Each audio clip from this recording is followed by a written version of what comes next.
I was often that kid, the one on the playground at school. Some kids didn't know what to think of me. Most did what they had to do to stay on my good side. Action typically occurred at recess, and no doubt the crowds would gather because I was one of two kids who would pick the teams. I got to point to the ones that I wanted on my side who would help be victors of the game, whatever that game was. Soccer, football, baseball, basketball. Hey, I knew who was the fastest. I knew who could throw a ball, shoot a ball, catch a ball, swing a bat. And as the selection process would go on, then the picks got harder and harder to make. It was harder to find the right kid to pick. But if things didn't work out, then they would just be picked later on next time. They'd be pointed to much later in the process because they didn't prove their value. They didn't help us achieve what our goal was. Now, who remembers their playgrounds? Hey, please don't hate me because I got to pick.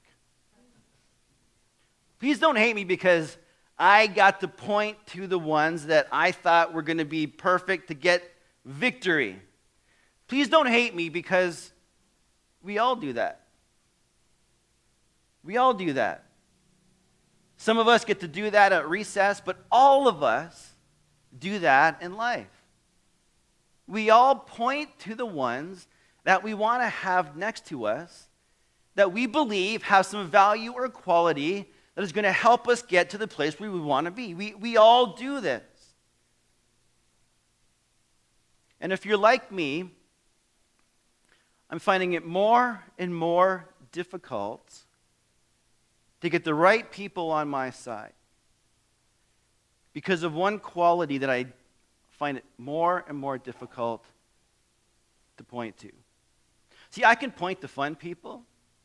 I can point to loyal people. I can point to friendly people, knowledgeable people, intelligent people. I can point to these people, but the one thing that I'm finding it very difficult to point to are people who are wise. And my frustration might be shared by James, the author of the book of James. He might be sharing my frustration because in James chapter 3, verse 13, he asks this question. Who is wise and understanding among you? That's his question. Okay, who is wise and understanding among you? Okay, can someone point them out for me? Who are they? Who is it that gets pointed to? That's the question. And it's a question that we need to have an answer to because we need to be able to point to people who are wise. And perhaps part of the problem is we don't know what that is. We don't know what wisdom looks like. And so in the question that James asks, you'll notice in James chapter 3, verse 13, that he actually adds a word there that I think helps qualify what he's asking. It's a word that he never uses again in this passage. But he adds it to his question. He doesn't ask who is wise among you. He asks who is wise and, what's the word? Understanding among you. Who is wise and understanding among you? I think that word gives us a little bit of clarity of what he's asking, what he's wanting to point out. Because that word understanding means someone who has the ability to evaluate a situation. Someone who has the ability to be able to stand back and see what's happening, see the big picture of what's happening, and not just point to what is happening, but to what needs to happen next. That is where wisdom leads us. Wisdom goes far beyond just knowledge, and it goes to how that knowledge is meant to be applied in our lives. Because we don't have a knowledge problem today. Knowledge is not our problem. If you want to find information about something, you can find it. I mean, it's right at our fingertips. Instantly, we can find information. There used to be a time when if you wanted to gain knowledge, you would actually have to talk to somebody. You'd have to find someone who has the expertise or the experience. You'd have to actually seek them out. You'd have to knock on their door or call them up. You'd have to talk to somebody to gain knowledge. You might have to talk to a teacher or your parents. Parents were talked to. You might even have to talk to your pastor and ask some questions. That's no longer the case. If we want a question answered, it's at our fingertips. Because now we Google it, right? Now we Google it. And when we Google it, I mean, we don't just get what we asked for. We get a whole lot more too. In a recent study done at the University of South California, they concluded that every day today, in the world that we live in, we take in 174 newspapers worth of information. If those newspapers were 85 pages long, 174 newspapers. That's how much we take in every day. And we produce ourselves 6 of those newspapers. Compared to 25 years ago, when we would produce 2.5 pages of one of those newspapers. So what does that tell us? What does that tell us? It tells us that not only do we live in a know-it-all society, but we think we do. We don't just live in a know-it-all society, we think we do. We think we know it all. And if we don't have an answer, we're going to find it. Because knowledge is not our problem. Our problem is wisdom. Our problem is that we don't understand. See, we have a lot of people who can answer the whats. We need to seek out people who can answer the whys. And when you find someone who can answer the whys, then you are closer. You might not be there yet, but you are closer to finding someone who is. Just a few months ago, in March 2018, there was a man who lived in Wanacre, New Jersey, and there was a snowfall, and he had to go help his dad shovel his driveway like a good son. And he's on his way to get to his dad's house when he noticed that there was this major barricade up. There was pylons and flashing lights, and people were being diverted away from the road because power lines had fallen across. Well, he thought he would just go around. So he went around the pylons, drove down the road, and in a matter of minutes, his car was engulfed in flames because those power lines were as dangerous as they had told him. But here's the kicker. This man named Anthony was an electrician who should have known better. And in fact, he did know. But that knowledge did not make him wise. That's what we need help with. That's what we need help with.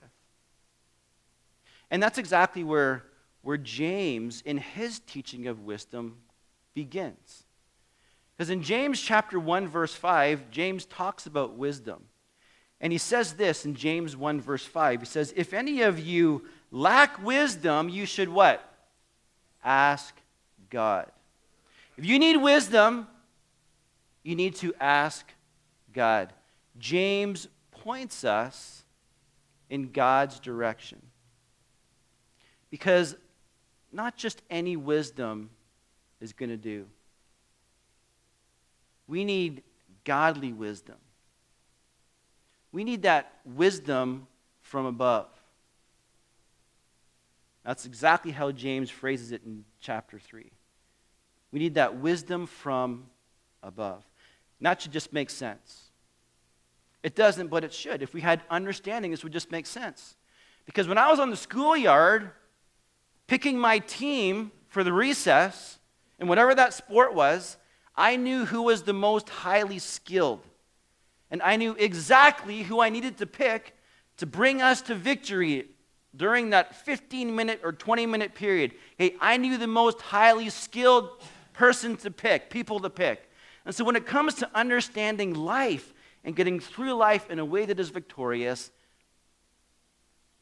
the obvious pick is the God who is over all. If we had understanding, we would understand that. In Psalm 139, verse 1 to 3, it says this, Lord, you have searched me and you know me. You know when I sit, when I rise. You perceive my thoughts from afar. You discern my going out and my laying down. You are familiar with all my ways. See, God is over all. He knows everything about you. And he also knows where you need to go. In Proverbs chapter 3, verse 5, 6, that very popular verse, trust in the Lord with all your heart and lean not on your own understanding. In all your ways acknowledge him, and he will make your paths straight. God, who is over all, knows where you need to go, knows the path you need to take. There is a path to take. And so what James is saying in chapter 1, verse 5, if you lack wisdom, ask God, he's echoing here in James chapter 3, verse 13. Who is that? Who can I point to? Who is wise and understanding among you? He says this, let them show it. Let them show it. That wisdom from above that points to God over all is a visible thing. It's a visible thing. People should see this. And so James just clearly says, okay, show it. Show it. Shouldn't be a question in people's mind. They should see it. And this is a very, obviously, a huge theme of James. Man, if you have faith, hey, don't just talk about it, show it. If you follow God, we should see that. It's not just your words. And so one of the ways people are going to see your faith is by you having faith to not just see things in the way that God sees things, but knowing how to respond appropriately, knowing how to respond wisely to these things, and knowing what that means for you in your life, what direction you take because of that.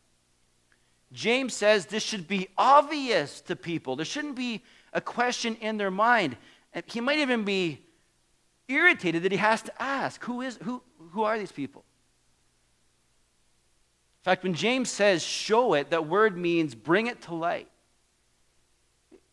Bring it to light. It should be so obvious to people that you're wise, that you understand things in a godly way.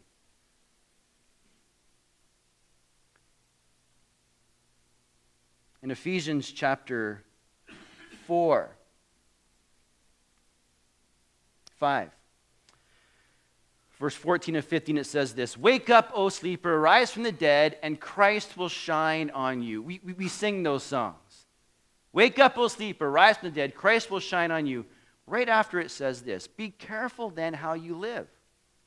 If Christ is shining on you, be careful how you live, not as unwise, but as wise. It's a visible thing. There should be no question that you follow God's directives. Wisdom from, but then he continues, let them show it by their good life. Let them show it by their good life. That wisdom from above that points to the God over all is also a beautiful thing. How we conduct ourselves, our behavior, should be admirable to those who are watching. They should look at that and just admire, wow, look at this person's life. They should admire this. And why wouldn't they? I mean, if we're looking to God for wisdom, we are assured freedom from all those other consequences that so many people have to face. And so in some ways, it's easy for us to look wise in the eyes of the world. I mean, look how the world does things. It shouldn't be that hard for us to look like we're doing things different in this way from above. It shouldn't be that hard for us. It should be quite easy. And yet there's something that is not easy that James brings next. Something not easy for us. Something certainly different than the way people do things, but the one way that clearly marks us as someone wise in God's ways. It says this: let them show it by their good life, by deeds done in the humility that comes from wisdom. In the humility that comes from wisdom.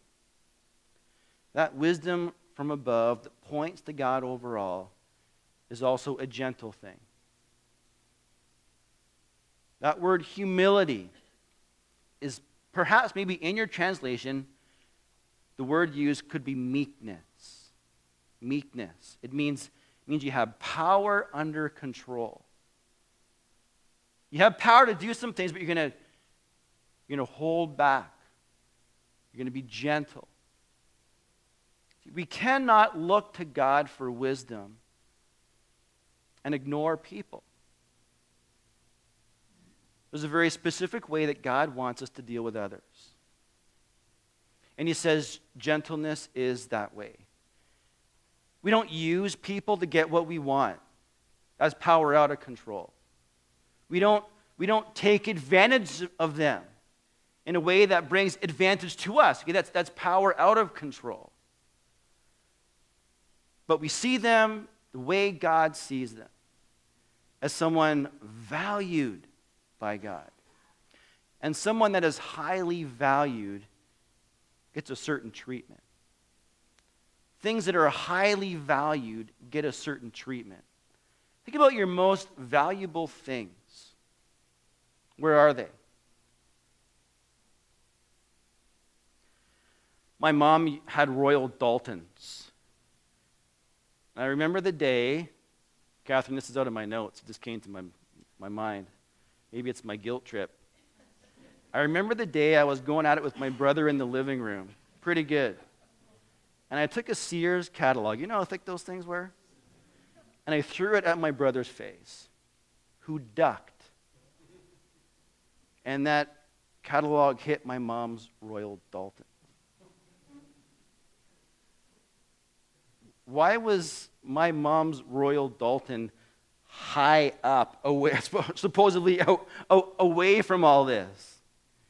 Because things that are highly valued are treated in such a gentle way that they're often lifted up, out and away from the dirty hands of others. With gentleness. We often understand how gentle people need to be treated by their brokenness. And Jesus says this in Matthew 11:29, "Take my yoke upon you and learn from me, because I am gentle and I am humble at heart." God himself, Jesus, knew that the most powerful way to point people in his direction was often with gentleness. That was God's wise way. That wisdom from above points to the God over all. And that should be obvious to us. That shouldn't be questioned. That should be very obvious to us. I mean, if wisdom doesn't point to God, then it's not godly wisdom. That's just logic gives us that. If wisdom doesn't point to God, it is not godly wisdom. It is from somewhere else. And it points to someone else. And James brings that up next in verse 14, 15, 16. But if you harbor bitter envy and selfish ambition in your hearts, do not boast about it or deny the truth. Such wisdom does not come from heaven, but is earthly, unspiritual, and demonic. For where you have envy and selfish ambition, there you find disorder and every evil practice. Life always gives us choices. And with wisdom, it's no different. We have two choices. We can follow God's wisdom, or we can follow man's. Those are the only two. Wisdom from above, wisdom from below. And those things couldn't be further apart from one another. They couldn't be any more different. And so these three verses really say how different they are from the first one. The first thing we learn is that wisdom from above that points to the God over all, okay, it does look to others, not to ourselves. It says, but if you harbor bitter envy and selfish ambition in your hearts, don't boast about it. Okay, don't boast about it. Don't be bragging and all prideful and going on an ego trip because of this one. All you're doing is something all about yourself. In fact, that word envy and ambition bring with it the idea of self-promotion. This is all about me. Look at me, look at me, look at me. This is all about what you have to offer, what you can do, who you are. It's all about self-promotion. In fact, in that word ambition was used by the Greeks to talk about a politician trying to gain votes. These words they reflect someone who is all about themselves. Nobody else, all about themselves. It's all about them. There's nothing godly about this. And yet, when it comes to wisdom, we can kind of put on that guise of I'm a godly, wise person. And it can be all about you, all about your ego, all about your pride, all about what you have to offer. In fact, Warren Wiersbe, one of my favorite commentators, says this. It is very easy to go on an ego trip in the guise of spiritual zeal.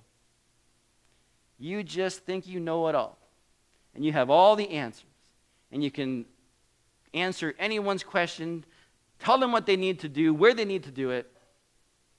It's all about you. And when it's all about you, that really uses other people, it is not gentle, like godly wisdom. That is not gentle. Wisdom from above that points to the God over all also brings to light, while man's wisdom has things to hide. Look at what comes next. But if you harbor bitter envy and selfish ambition in your hearts, don't boast about it or deny the truth. Man's wisdom has something to hide. There's a hidden agenda that's concealed. And when that's revealed, hopefully it's revealed early, you know exactly where it's leading, and it's not where they said. See, there's always secrets with this one. There's always something hidden. God's wisdom tells you this is going to point in God's direction. It's going to bring good results, but man's wisdom has so many questions. There's no guarantees. You really don't even know where this is all going to go. It's not visible like godly wisdom. It's hidden. There's an agenda here that we often don't see. And finally, wisdom from above that points to the God over all brings life, while man's wisdom stacks up casualties. Such wisdom does not come down from heaven, but is earthly, unspiritual, demonic. In the spiritual battle, we have to understand there is a battle for wisdom. There is a fight for wisdom. And we see that fight in verse 15 because James uses 3 words to describe man's wisdom, this ungodly wisdom from below. The first word he uses is earthly. It's of the world. It's how they think about things. Unspiritual.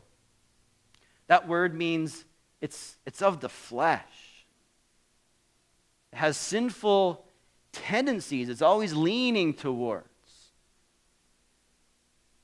And finally, he uses the word demonic. It is not of God. It is of the devil. Paul, in Ephesians 2, verse 1-3, tells us what our 3 enemies are. The world, James uses the word earth. The flesh, James uses the word unspiritual. And the devil, James uses the word demonic.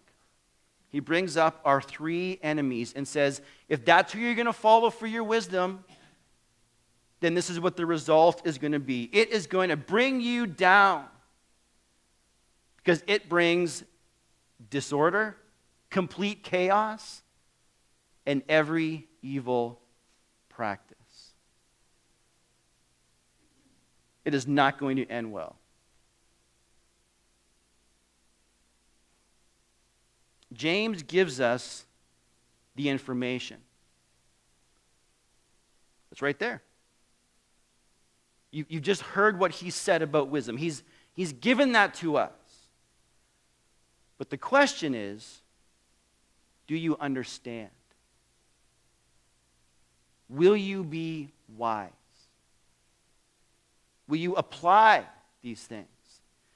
Because it's interesting to note how people can get the same information and yet do something very different with it.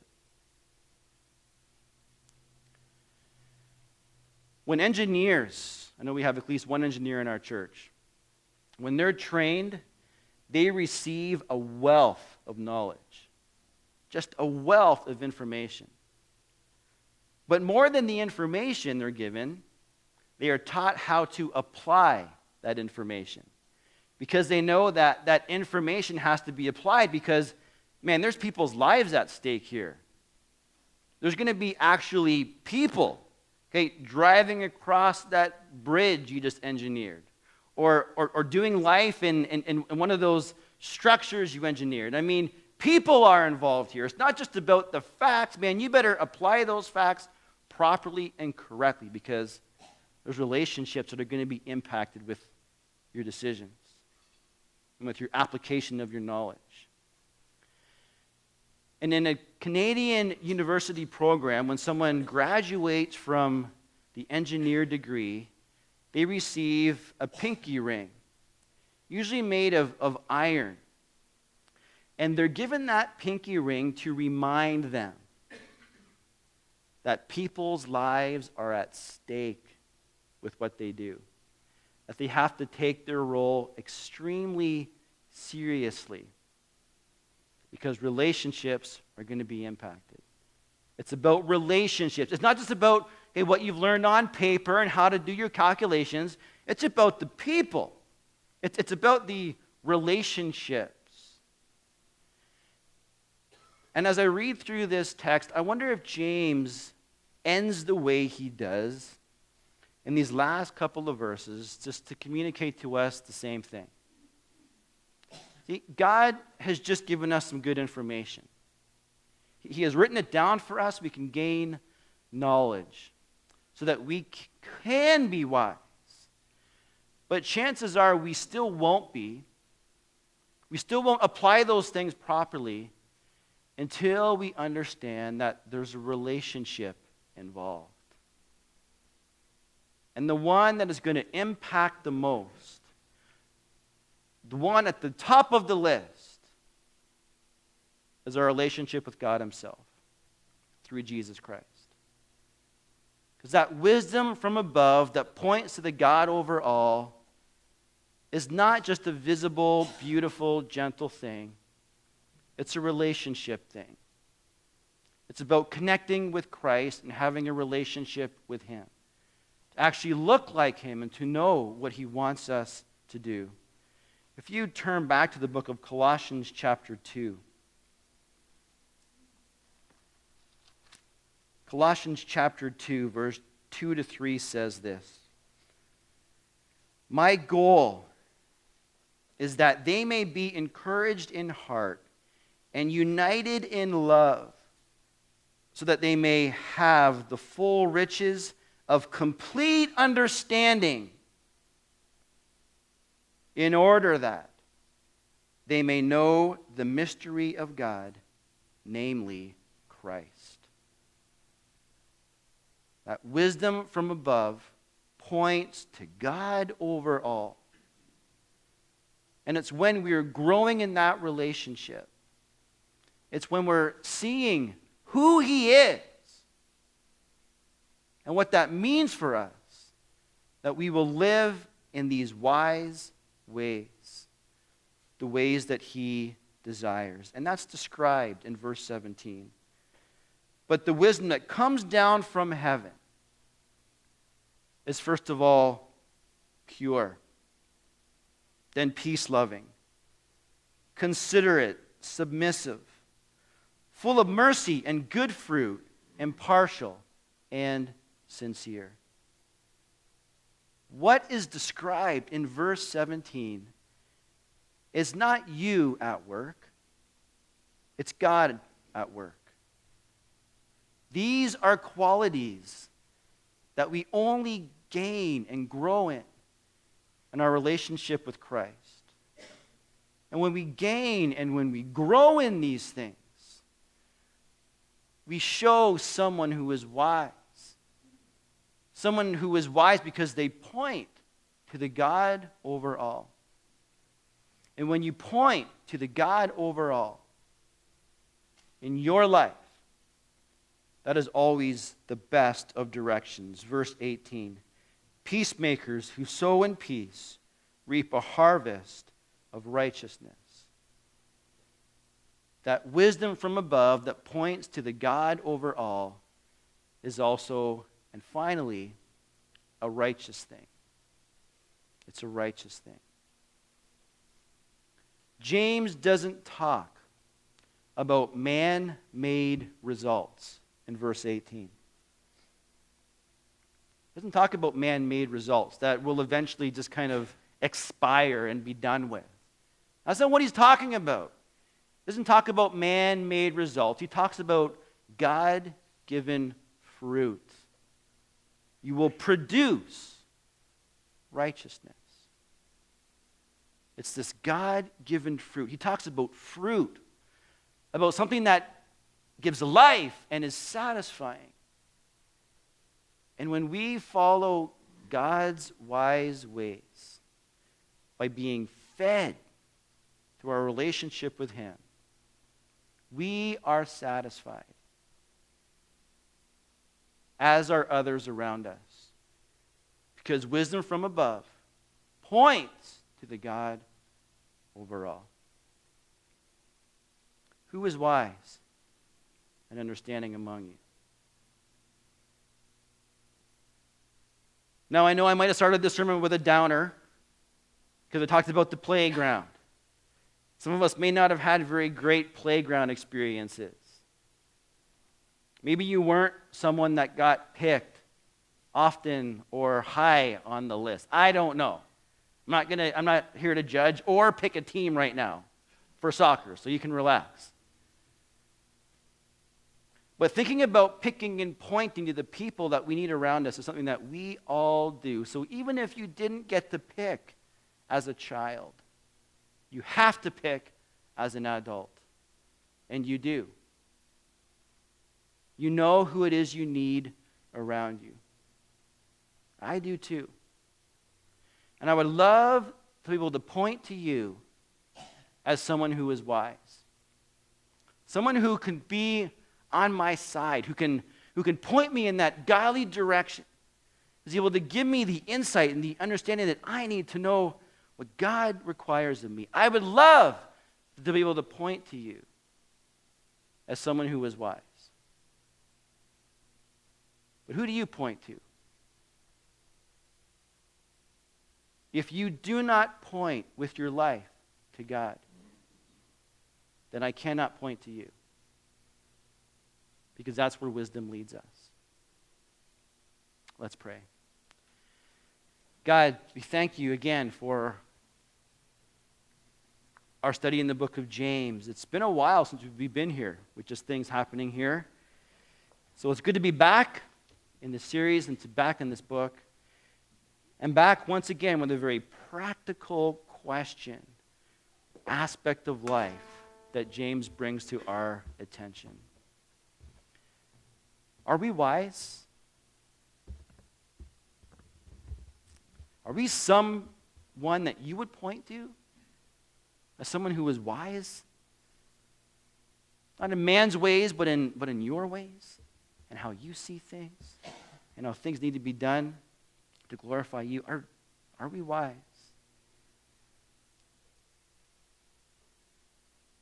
It can be very difficult to find those individuals.